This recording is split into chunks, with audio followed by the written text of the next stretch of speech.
Hey, what's up, guys? A little preseason action. Friday night, 2 games. We got 11 games tomorrow. I wish it wasn't this way. Makes life miserable for me, but that's okay.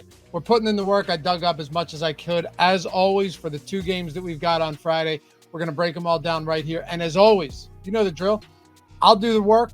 I'll put in the work, find the information, throw it all out here to you in this short video. I'll give you my picks. You can choose to tail them, fade them. That's okay. One way or another, we're going to get to the same place. So hit that thumbs up, subscribe to the channel. Appreciate you guys hanging out as always. And follow me on Twitter at Loughy_D. I'm always posting the videos there, posting my picks there, talking football. Come hang out and join our chalkboard channel. 2,500 plus people and strong. It's free. All of the picks, all of the conversation forever. Link is in the description to that. Come join us, say hello, say what's up, and we'll have a good time heading into the NFL season.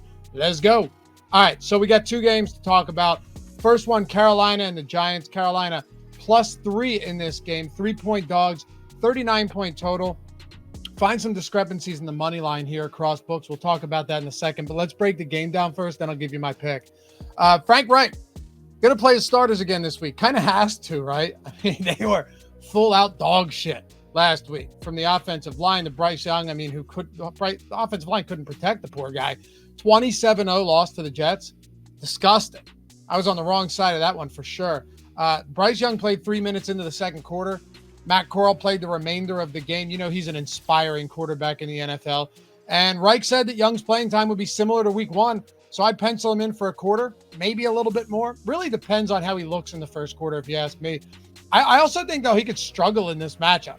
Wink Martindale defense, you know, those blitz packages, things can get a little bit messy when you're working with an offensive line that was really showing some massive weaknesses in week 1, and then a rookie quarterback. I don't like it. Andy Dalton, too. He didn't play last game. And, yeah, he's a veteran, but he's got a questionable tag dealing with back tightness. Doubt he plays in this game, unless he's already been ruled out. I'm recording this on Thursday afternoon. It's possible that he's already out, but I doubt that he's going to play. Pay attention. See if he does, but I doubt it. And if that's the case, you're getting probably, 3 quarters from Jake Corral, maybe some Jake Luton as well. That's not going to excite anybody. And last year, on the Giants side, rookie head coach, as a rookie last year, Brian Dable, he played Daniel Jones a few minutes into the second quarter. Now, to be fair, the Giants were driving at the end of the first. You're not going to just yank him. They go on to score a touchdown 3 minutes into the second quarter, and that was it for him. Tyrod Taylor came in, closed out the first half, and they finished it with I don't remember who it was at that point. I tell you what, it doesn't matter. I can tell you this much, that likely that you're going to see Tommy DeVito get the second half. That makes sense. Dable didn't say whether he's playing his starters. I'm just going off of last year. And you guys know, you guys watched this video last year. You've watched this year, I assume. If not, welcome. Hit that subscribe button and thumbs up if you haven't done so yet. But you have to just go off of what you know and what's happened in the past. And all we know about this is that last year, this is what he did. So my guess is that Jones gets a quarter, Tyrod Taylor gets a quarter, and then the starters sit in the third preseason game. That makes sense. But pay attention. This is a big one. If we get news from Dable, this line could move quick. Like today, I wasn't doing a video on it, obviously, but we got word that the Bills starters, according to Sean McDermott, were going to play the first 1.5 quarters. Who knows if that's true? But the Bills were minus -0.5 point in the first quarter for that game. You could have jumped on that. DraftKings had a first half line. Sorry, in the first half, not first quarter. DraftKings had a first half line. They didn't pull it for 2-3 minutes after that news came out. If you jumped on that, you're in business. So make sure you're doing that stuff, doing your due diligence, because you're going to get great lines, good closing line value, win or lose. This could be the case here. If we find out he's not playing his starters, then who knows? If that's the case, then I would say as soon as that news breaks, you might want to go and look to Carolina before the line moves and take the Carolina money line, even if you don't love them, right? Because this line right now suggests that Daniel Jones is going to get some action. That's what I can tell you. For sure, especially knowing that Bryce Young, even though he's a rookie and didn't look good, especially considering he's going to play. Dable sucked in the preseason against the spread. He's 0-4. Tiny sample, though. Reich's 8-5, but the Panthers looked like garbage last week. And one spot I like in this game, I like the Giants' money line at -145 on FanDuel. Listen to this. This is why I'm always saying shop lines. Always make sure you're getting the best line, especially with these money lines. It's massive. I dropped the link in the description, too. You guys know this.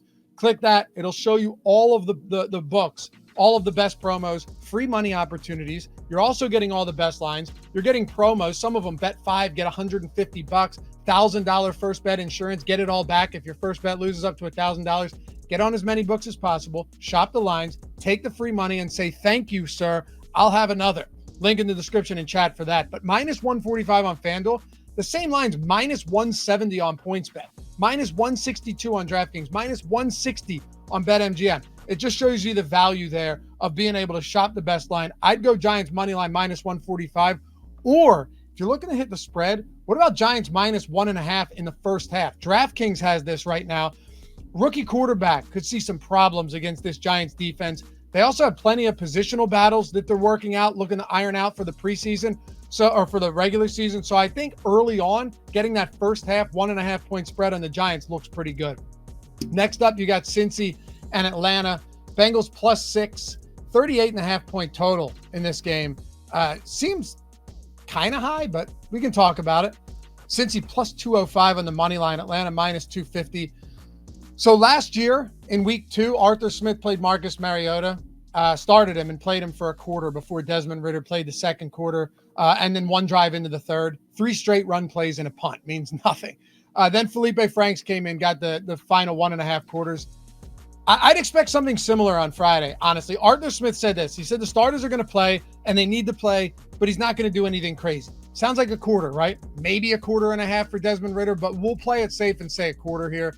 Taylor Heineke, too, solid backup. Probably gets a couple drives. I'm doubtful that Smith's overly concerned about him as a backup because we know that he was, somewhat legitimate starter with Washington. We know he's fine. The more snaps he gets, the better. Obviously, I'm just not convinced he plays more than a quarter, if that. If he got a quarter, we'd be in business. Logan Woodside played every snap in week 1. Their third-string quarterback. I think he plays a decent amount this week. A half, give or take, maybe a little bit less than a half, but I'd say probably a half, maybe a 1.25. We'll see. But best case scenario here, if you're betting Atlanta, let's put it this way. Best case scenario, Ridder plays around a 1.25. Heineke gets something similar, which I think is possible too. And then because Woodside got all 4 quarters last week, unless Smith is going full out Sean McVay here, and he's like, yo, you are playing all 4 quarters of every game in the preseason, which I don't think is going to happen, then I think this is what you're going to see. Arthur Smith, Zach Taylor, neither have been particularly good in the preseason. I'm always going to try and give you guys their history. Sometimes it matters. The John Harbaughs, the McDermotts, you get it. The Doug Petersons. We can't take anything away from this. The only difference is that Atlanta has a lot more question marks than Cincinnati for the regular season, aside from the obvious and the Joe Burrow injury. So I think we see way more opportunities on both sides for the starters, offense and defense. Doesn't mean they play 2 quarters, but I think they could get a full quarter here. And Heineke, if he plays, is a really solid backup.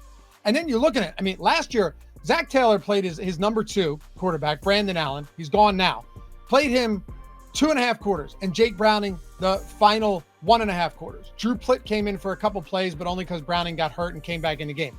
Then 2 years ago in 2021, Taylor played Allen for 2.5 quarters again, followed by Kyle Shermer, who fumbled on the first drive, and he was promptly exited from that game. Eric Dungy came in and closed that one out.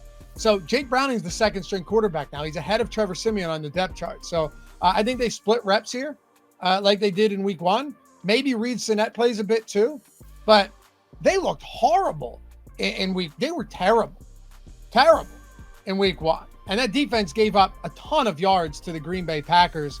I'll begrudgingly lay the 6 points on the Falcons this week. You can still get them at 6. You don't have to take the 6.5. You can still get them at 6 on 1 or 2 books out there. I know PointsBet specifically has 6 right now. DraftKings did earlier. Make sure to get the best number. As always, check out the link. All the best offers. I hope you guys have a great rest of the day. I'll be back tomorrow. 11 games for Saturday, and then 1 or 2 or whatever for Sunday. But tomorrow's going to be a fun one. Buckle in. Let's take care of business tonight first. Peace.